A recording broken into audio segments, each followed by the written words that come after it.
Hey, what is going on, guys? It's DK back at you with another video here to break down the 11-game NBA main slate on Friday. If this is your first time watching, I do cover content for daily fantasy sports as well as for player prop betting. If you guys are looking for more content, you can check out my premium linked in the description. Everything is over on OS Tails, whether it be DFS or prop content. Apologize for not uploading over the last week. Currently not at my place. I'm dog sitting for another week or so. So that's kind of the reason why. Plus, is very short on time already. But I've been getting those prop threads for you guys over on Twitter, so make sure to check those out. And I did make one for this, 13 games. There's two late games, but I did get a prop thread up there already on Twitter, so go check that out if you guys haven't already. And yeah, let's just get right into it. So Pacers and Hornets is the first game here. You got Naismith out, Nembhard probable, and TJ McConnell questionable. McConnell news is pretty important. If he gets ruled out, I think you're just going to get more solidified minutes for the guards. Like I think Halliburton, Nembhard probably get a bit of a minutes bump. But starting with Miles Turner, actually 6.2K, his minutes have gone up. Again, they don't really have a backup five. They've been playing small ball behind Miles Turner. So I think he looks like a really good play here in the mid-range. Siakam and Halliburton, both reasonable options. Again, I think Halliburton looks a little bit better if McConnell gets ruled out. I think he'll get a bit of a minutes bump. You got Mathurin at 5'4". He's been averaging 30-plus minutes over the last 4 games. I think he looks like a pretty good play. I expect him to be relatively popular. Obi Toppin's been playing small ball 5. I think he's an interesting option at 4-3. You're seeing a little bit of Jarris Walker in the rotation as well. Ben Shepherd will probably see a minutes bump if McConnell doesn't play. So, yeah, there's a good amount to like here, in my opinion, from the Pacers side. For the Hornets side, they are pretty shorthanded. No Bridges, no Williams, no Nick Richards. Brandon Miller and Grant Williams are both probable. Evan Anderson, the top guys, LaMelo obviously has a pretty high ceiling. 32 minutes last game against the Pistons, went for 50 fantasy points. Brandon Miller is coming in at 6.3K. That's a reasonable price point. He should play around 30 minutes, maybe a little bit more. So the main two guys think look pretty good. With no Miles Bridges, you're probably just going to get more run for some of these forwards like Martin and Green. You could get some more man in the rotation as well. Trey Mann's minutes have ticked down a little bit, but we know that he does have a relatively high ceiling. The center rotation has been kind of gross. I've been starting Taj Gibson and playing Grant Williams as the backup 5. I think I'd rather take a shot at Grant Williams at 4-3. Diabate's been playing a little bit against Seth Curry. I think plays a little bit more now. So like a lot of these like fringe rotation players do benefit with Bridges being out, like Martin and Green and Curry. So we'll keep an eye on that starting lineup. Atlanta and Detroit. So Jalen Johnson's been making me a ton of money. I've been taking his process every single day. Playing him in DFS is working out in a big way. No Bogdanovich, no Hunter. So you should get Trae Young, Jalen Johnson, Shea, Daniels, and Capella in the starting lineup. Trae Young and Jalen Johnson, they're kind of just doing everything for the team. So I'm definitely have interest in both. I think point per dollar, though, I do prefer Jalen Johnson. So I think he looks like a really good option there. Dyson Daniels is 5.7K. He should play 30-plus minutes. He played 37 minutes last time out. That's good to see. Capella and Okongwu are kind of splitting the center position, both more tournament options. And then Shea had a massive game, almost 60 fantasy points last game. So I think I would say that's a bit of an outlier, but that ceiling definitely is there for him. David Roddy is coming in at 4.2. He only put 11 minutes last time out, but do expect him to play a bit more. Garrison Matthews, Keaton Wallace will kind of round out the rotation, but it's mainly the top end guys for Atlanta. For Detroit, Jalen Duren is the big news here. He's doubtful, so you should get Isaiah Stewart starting. If he starts, he stands out as a great value. And then you probably get Patrick Reed playing the backup 5, and he would actually be an interesting option in just 12 minutes for 21 fantasy points last game. So like both the centers, but again, assuming Stewart starts, he looks great. Cade's been playing really well over the last couple games. Back-to-back triple-doubles, like the upside on him. No issue with like Ivy or Tobias Harris. Don't really know if I'd get to anyone else, though. So moving on to New Orleans and Orlando. New Orleans could be very short-handed here. No Murray, no CJ, no Hawkins, no Jones.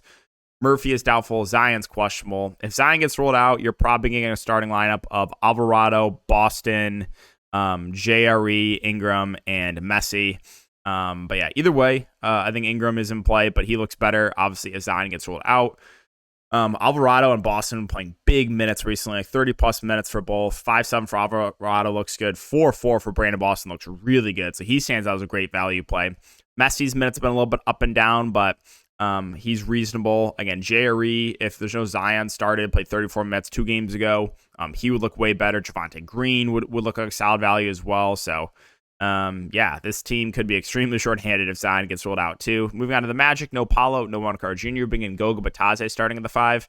He should start once again, 27 and 30 minutes over the last couple games. He looks like a good point per dollar play Franz and Suggs, they're going to lead the team in usage and, ball handling. 8K for Franz, 7.3 for Jalen Suggs. I think both are solid options. The rest of this team, I don't think there's anything else that really stands out. Like, they're running a relatively deep rotation. De Silva's obviously firmly in the rotation. Anthony Black, KCP's, the 3-and-D guy, but I don't know if it's necessary to go to him in the slate. So let's move on to Brooklyn and Boston. So definitely some blowers here for Brooklyn. No Radonovich, no Watford, Clowney up in the status up in the air. Nick Claxton started the 5 last game and then played small ball behind him. Like the ceiling on Cam Thomas at 7.5, but more of a tournament only play. Dennis Schroeder's played extremely well, but again, his price is also up. Just not a ton that really stands out to me. I think Claxton's reasonable. Don't think he's on a limit anymore. Again, he played 27 minutes last game, but there's nothing I really love for Brooklyn. I mean, maybe if the game blows out, Jalen Wilson could get extended. He's playing, regular rotation minutes and could possibly close in a blowout too. So that's maybe something to note there. For Boston, so this is a team that I like a good amount here.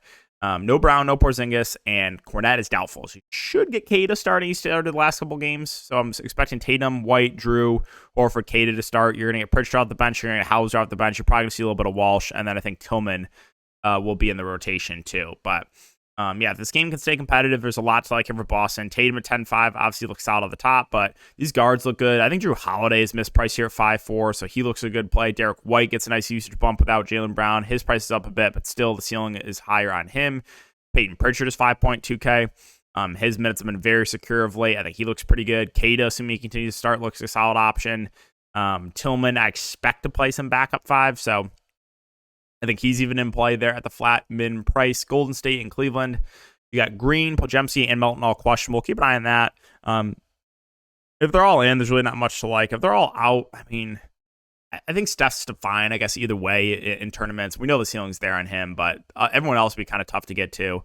If all 3 of these guys are out, then we can maybe start considering guys like, Kuminga or Moody. But Steve Kerr just switches up the starting rotation or starting lineup every single game. It's just such a I just hate Steve Kerr so much. You guys know that. Max Strus out. Dean Wade is questionable. Keep an eye on that. If he gets rolled out again, you should get a Coro in the starting lineup. I think any of the main 4 look solid here with Mitchell, Mobley, Allen, and Garland. No real strong takes on those guys. Karis LeVert is 4.9. He'll play low to mid-20s minutes off the bench, but that's really about it. Cleveland, pretty boring team to talk about. Phoenix, Field probable, Ryan Dunn doubtful. My boy Nurkic, minutes have been way up of late. 24, 28, 33. 15, 15, and 18 rebounds in those games. I mean, here's the thing with Dirk, right? If he can just stay on the court, they can play him minutes. He's a really good point per minute player. So if you think he continues to play these minutes, and he looks like a great option, but the minutes are not necessarily secure. KD, Booker, Beal, they're all viable, but kind of tough to pick between those guys. Really not much else here for Phoenix. Moving on to Dallas. So Dallas get no PJ, no Lively. You're going to get Gafford starting and Dwight Powell backing him up. And then you saw Najee Marshall moving the starting lineup for PJ. Najee Marshall, 4.8. Should play high 20s to low 30s minutes. He stands as a pretty good value. I like, Gafford here. At 5.1, he probably would have played a little bit more if the game would have stayed competitive, so he looks good. Obviously, I have no issue with Luka or Kyrie. Luka at 11.6, Kyrie at 8.3. All right. Milwaukee and New York. So Milwaukee played tonight. You did see Andre Jackson move in the starting lineup ahead of Gary Trent Jr. He had a decent game. It was a little bit tilting that he had a decent game. I thought he was pretty over-owned in tournaments, but it is what it is. Not a good point per minute player at all, but he's 3.4K. So definitely if he starts again, is firmly in play there for value. Giannis, 11.2, Dame, 9.7. Prefer Giannis to Dame. Portis is too pricey for me. And then there's really not much else here for Milwaukee. Moving on to New York. So New York, we know it's a very tight rotation. No Robinson, no Achua. Payne's questionable. I think the main 2 guys are decent options here with Brunson and Cat. 8.4K for Cat, has played pretty well. Two of the last 4 games, 60 plus fantasy points. Brunson, 8.9's been a little bit up and down. Mid-range options, Hart, Bridges, and OG are all viable options. Again, they're going to play big minutes. McBride is the 6th man. He's going to play mid to high 20s minutes off the bench. I think he's a reasonable kind of contrarian value play, but that's about it. Washington and Memphis. Washington's been running a pretty tight rotation. Both these teams are shorthanded. No Kuzma, no Brogdon, no Bey. Jordan Poole, he's going to lead the team in usage and assist percentage. Like the upside in him, but again, more of a tournament-only play. Bilal Coulibaly at 6.2K has been playing huge minutes as well. He looks like a decent play. Jonas Valanciunas came off the bench last game and almost had a triple-double. Here's the thing with JV. he's kind of like Nurk, right? He's a good point per minute player. It's just a matter of, how many minutes can he actually play. And then the two young guys, Carrington and George, are playing huge minutes right now. 30-plus minutes last year games for Carrington. George at 5'1", played, 38 minutes last time out. So those two guys are decent plays. Alex Sarr has been starting at the 5, 20-some minutes in back-to-back games. He looks like a pretty good value. Corey Kispert should play good minutes out the bench. I think he's a reasonable tournament play. And then that's really it. Washington's running a pretty tight rotation. Moving on to Memphis, no Ja, no Bane, no Smart, no Vince Williams, right? Conchar is questionable. Keep an eye on that Conchar news. Assuming Scottie Pippen will start. With that being said, I really like Scottie Pippen at 6.5K. Should start, should play low 30s minutes. So he looks great. Jaren Jackson Jr., if he can avoid foul trouble, should lead this team in usage. Like the upside in him quite a bit. Santi Claus Aldama looks good at 6'1" again. With Ja Morant out of the offense now too, and a great matchup. Like a lot of these Grizzlies look good. I like the rookie Jalen Wells. He's playing good minutes. I think LaRavia is a good play at 5'2". The centers are a little bit tougher to prioritize, but Zach Edey has flashed some upside, right? The upside's there, just like the minutes are not necessarily secure for him. And then Kennard we saw in his first game back play 18 minutes. Keep an eye and see what exactly the limit is there. But yeah, definitely a lot to like here from Memphis. Houston, Oklahoma City. This Steven Adams in the injury report. My boy Şengün, I like the upside in him. The minutes are just the issue. Last game was a blowout though, but he plays 30-plus minutes. I think he is definitely underpriced. The other options, nothing really stands out there with Green, Van Vliet, Jabari Smith. Tari Eason, I want to mention, his minutes have ticked up. 35, 25, 22 minutes in a blowout over the last 3 games. So I definitely have interest in Tari Eason, who is a good point per minute player. For Oklahoma City, the big three are the main interest here, obviously with SGA, Chet, and J-Dub. SGA, in a competitive game, probably plays mid-30s minutes. Chet, J-Dub should play 30-plus minutes as well. But there's not really a ton else I love. Again, the offense is mainly running through those top 3 guys. Lou Dort has played pretty well of late. I guess he's viable for value. Alex Caruso has not played as much as I thought he would for this team, but he's a good real-life player for sure, a really good defender, but just not, really producing offensively. And again, just not getting as many minutes as I thought. They're kind of just rotating between like Cason Wallace, Wiggins, Joe. You're seeing some rotation minutes for the rookie AJ Mitchell as well. Miami and Denver, not a ton to talk about here for Miami. Jaquez is questionable. He gets ruled out. You'll probably see a bump in minutes for Pelle Larson, who has played 20-plus minutes over the last couple games. But yeah, Jimmy Bam, Hero Agier, all viable. Again, no standouts. Miami looks kind of pretty similar to Cleveland of I think all the main guys, the main 4 are in play, but no standouts. And then I'm probably not getting to any of the value here for Miami. Moving on to Denver. So the big news, obviously, is Jamal Murray. Right? He's questionable, changes everything. Jokic gets a usage and assist bump. If Jamal Murray gets ruled out, you're going to see Westbrook in the starting lineup. Then everyone else in this lineup looks better, too. Jamal Murray gets ruled out. Last game, with no Aaron Gordon, they started Peyton Watson, and he played 34 minutes. I think he's a pretty good value play.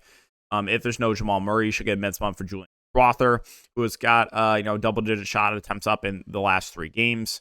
And then, MPJ looks better. Christian Brown looks better. So the Jamal Murray news is huge. Finally, Portland and Minnesota. Portland, both teams here on a back-to-back. Definitely some blowout risk. We'll keep an eye on Sharp if he plays. That was his first game, and he played 20 minutes. He could rest this game. Nothing really standing out here for Portland. Simons, Ayton, Grant, Denny, all viable contrarian options. Scoot's been very up and down. Donovan Clingan is backing up Ayton. But yeah, there's really not much here for Portland. Now for Minnesota, I like to see him a bit more. It's just a matter of can Portland keep it competitive, right? They run a tight rotation, so like the upside at Ant, I think the front court guys are solid options with Randall, Gobert, and Reed. The minutes in DiVincenzo have been pretty good. I prefer him to Conley, 5K. Should play mid to high 20s minutes. So definitely like some DiVincenzo. But that's really about it for Minnesota. So that's going to wrap it up for the video, guys. As always, if you enjoy, make sure to like, subscribe, and hit the notification bell. And we'll see you all in the next one.